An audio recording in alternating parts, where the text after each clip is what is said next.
And all the changes made to the Chicago Bears offense, running back bringing in DeAndre Swift was a big one. But I want to talk about why the running backs that were formerly on the Chicago Bears roster is headed for an important season as well to show and prove that he belongs. And if he does, he could have a hell of a role carved out for himself. We're also going to look at the positions left that the Bears could spend money on in free agency and what is more important, the center position or finding an edge. We're going to get into all that and more right after this. You are now tuned in to Chicago Bears Central, your number one place for all Chicago Bears news and content. What's going on, Bears fans? Welcome to another episode of Chicago Bears Central, your number one spot for everything Chicago Bears related. I'm the host, Haize, but more importantly, you guys can follow the channel at Chi Bears Central on every social media platform we happen to be on. With that being said, let's go ahead and get into this content for today. I want to start this off talking about Roshan Johnson. And while, me, C-Dub, Bobby, we had high expectations for Roshan Johnson, at this point, I want to talk about how Roshan Johnson can carve out a role for himself as he has kind of a special skill set on this roster, but he's going to have to show tremendous growth to get an opportunity to prove that he deserves that. When we look at last season for Roshan Johnson, he played 395 snaps. That's how many he played as a rookie. And on 270 of those 395 snaps, that came on passing downs last year. And so that was because when you look at Roshan, he was the best pass protecting running back that we had last year, better than Khalil Herbert for sure. At times better than Deontay Foreman, who was really solid overall. Deontay Foreman should have been playing more last season. But Roshan Johnson, through last season, even with those snaps that he played, he had 352 yards rushing, 2 touchdowns. He also had 40 targets, 34 receptions for 209 yards receiving as well. That's a little over 450 yards from scrimmage last year for Roshan Johnson. Not the greatest sample size, right? 2 touchdowns. He had an average carry of 4.3 yards, which isn't terrible, right? Not great. He has an average of 6 yards per reception as well. Again, not terrible, not great either. But Roshan has a unique opportunity this year when you look at it. He's the only back for the Chicago Bears out of the 4 running backs on the roster that weighs over 220 pounds, right? And especially with now losing Deontay Foreman, he's really the only bruising type running back that we have. Now, to be able to get the most out of that skill share, Roshan is going to have to grow his game substantially, right? And DeAndre Swift and Khalil Herbert have a lot of kind of overlapping skills, which the Bears could very well like as far as keeping up the same type of game, being able to use them the same type of way. Swift is definitely a better receiver out the backfield than Khalil Herbert as well. But Swift is going to get the majority of the snaps. I don't think there's any question that now, kind of looking at the hierarchy. Khalil Herbert is going to get his lion's share as well. Roshan, with him being the biggest back on this roster, kind of the only back that you're looking at is kind of beating up the defense in a lot of ways, right? He's going to have, if he can become that downhill runner for the Chicago Bears, he has an opportunity to really get carve out a unique role for himself and maybe get more added to that if he can excel in that role. I've said before that I do think that Shane Waldron is going to like the skill set of a Roshan Johnson. That doesn't automatically mean he's going to leapfrog anybody in the depth chart or in a number of snap plays or anything, but it does mean that he's going to have an opportunity, much like we've seen since Matt Eberflus has taken over this team, to have an opportunity to earn and deserve a role on this team. It just comes down to Roshan living in that. And can he do that is the biggest question. And that's the question that remains to be seen here.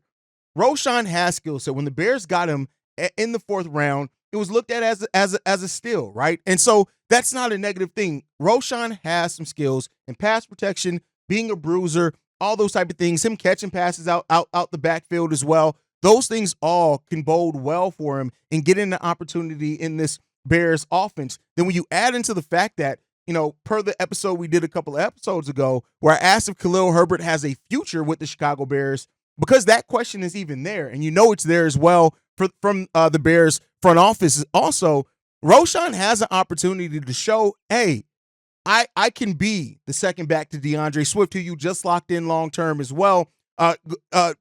There, so if it comes down to having to wear down defensive lines, right, and getting those kind of bruising level plays, Roshan has an opportunity to do that in his second year. He didn't progress when he had an opportunity after Khalil Herbert went down with injury. He had a concussion, which left him out, right? So he didn't really get or take advantage. I'm not going to say he didn't get the opportunity, but he didn't really take advantage of the opportunities last year. If he can do that this year, I think that's going to go a long way in Roschon having a bigger role on the Chicago Bears team. He's going to have plenty of opportunity to do so. It's just a question of, will he take advantage of it? Has he improved his game? He was somebody that I did list as far as players that have an opportunity to earn a big role for themselves coming out of this offseason. And that remains to be true, but he's going to have to show that he improved in some things. He's going to have to show a little bit more craftiness. He can't just be a bruiser. I appreciate the game that Roshan Johnson has and trying to just maul people over. It's fun football to watch, but he also has to protect himself. He also has to do more than that if he really wants to be a back in this league that is going to stay around for a long time, albeit on the Chicago Bears or anyone else. He has all the talent in the world.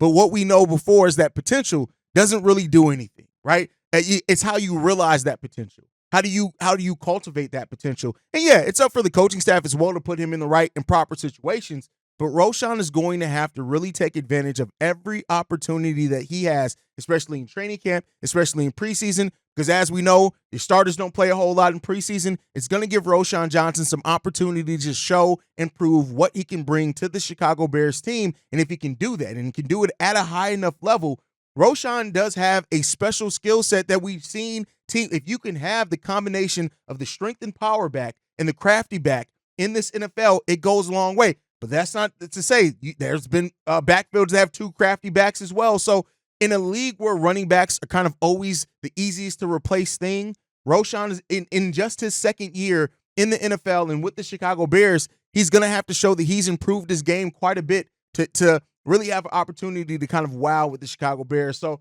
listen, I like Roschon's skill. And like I said before, I think in some other situations, had the Bears not made the improvements that they do, we could be talking about Roschon coming in and having to be something that the Bears rely on a lot. But the fact of the matter is, it's not. It's just not that case for him right now. So it's a different world that we live in when it comes to running backs. And when you have the talent at running back that you have coming into the league every single year, you have to grow and develop your game year after year with that. You have to show your worth year after year. You cannot have yards where it dies down for you. So let's hope that Roschon in this season, right, and that it helps the success of the Bears because it does offer such a different skill set. And because the Bears aren't going to have Justin Fields and what he did in the running game. Caleb Williams can run too, but Caleb Williams is going to try to make plays with his arm first, and he's going to get crafty if he has to outside the pocket. But this Bears team is going to be looking to still keep that run-pass balance, but use your running back core even more.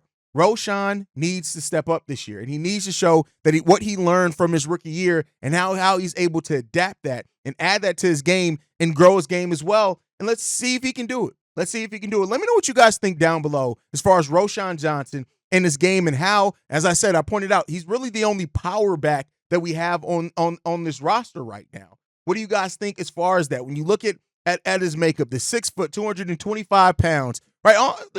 Over 450 yards from scrimmage. I'm at 550 yards from scrimmage last year. Solid, right? Not great, but solid. We got to see him continue to grow from it. And if he can, all right, cool. Let's see what you got, Roschon. Because right now, the ball is in your court. And if you show what you got, we'll see how that develops for you and the Chicago Bears. But moving off that, a lot of us, right? And as far as by us, I mean Bears fans, Bears content creators, whatever you want to look at it as, have been talking about the Bears and potentially Unique Ngakoue coming back here and the Bears adding a veteran edge.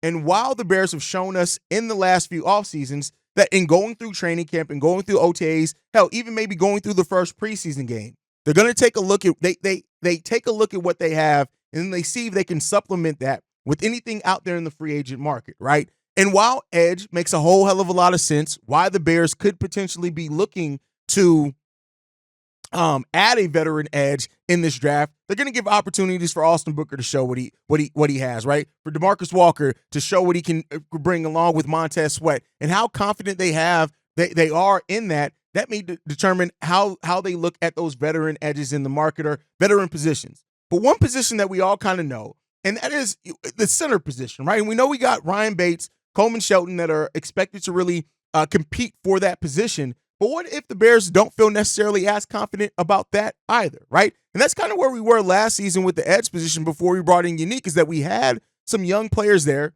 even though Coleman and Ryan Bates aren't necessarily the youngest players, right? That we thought were going to compete at that edge position, and it didn't end up working out.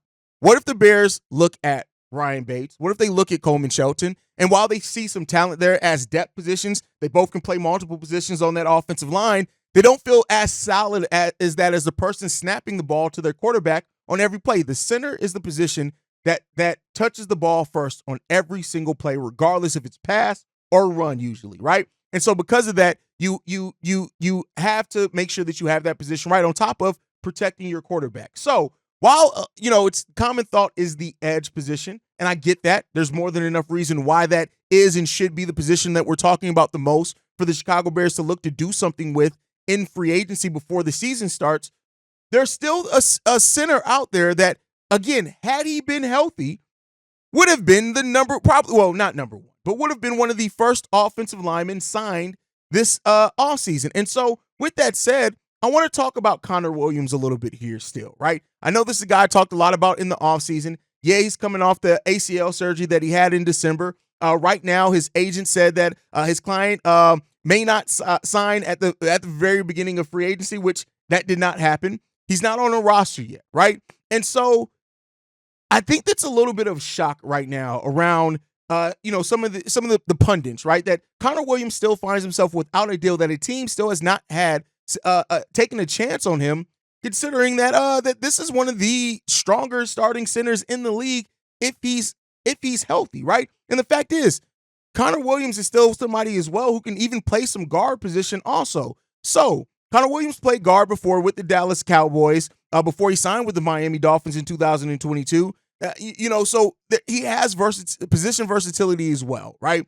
It was reported by the Miami Herald as well that a reunion between Connor Williams and the Miami Dolphins isn't out of the realm of possibility, even though they signed another center this offseason.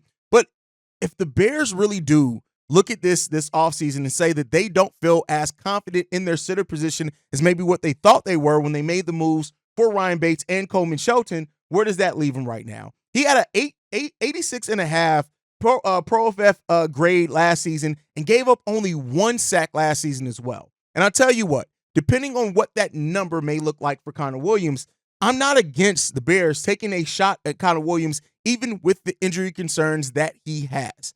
And again, that is something that he could absolutely take a look at, right? That the Bears could take a look at. And it's not really outside the realm of what the Bears have done before in giving time for players to show what they can bring out of position. And then maybe if you don't feel the most confident in it, you bring a guy in Connor Williams who, I haven't heard anything about any setbacks with his injury or anything like that.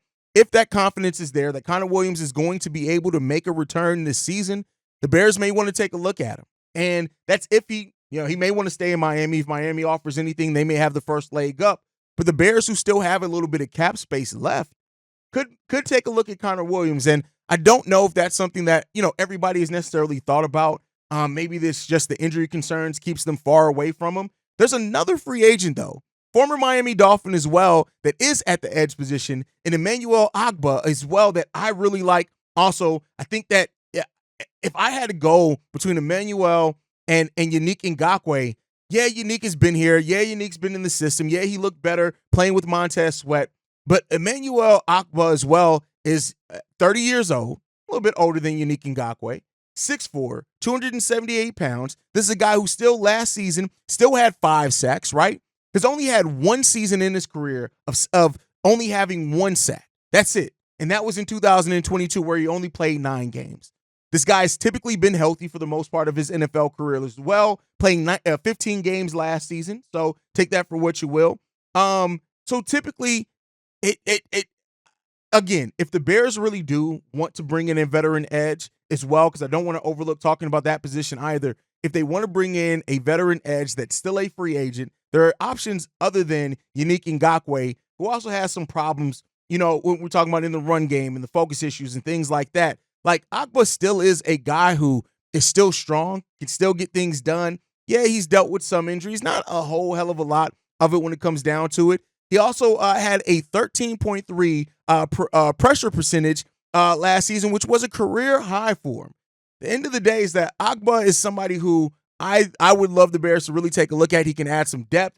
Doesn't stop you even if you do one of these guys steps up and becomes a starter for you, I wouldn't mind the Bears really taking a look at him. But there are still some options out there for the Bears. And with the Bears maintaining flexibility, which is something they're so good at doing, shout out to Ryan Poles, who really maintains flexibility to still go after some free agents. He likes to leave a little bit of that cap space for, changing course direction if he needs to for things like this.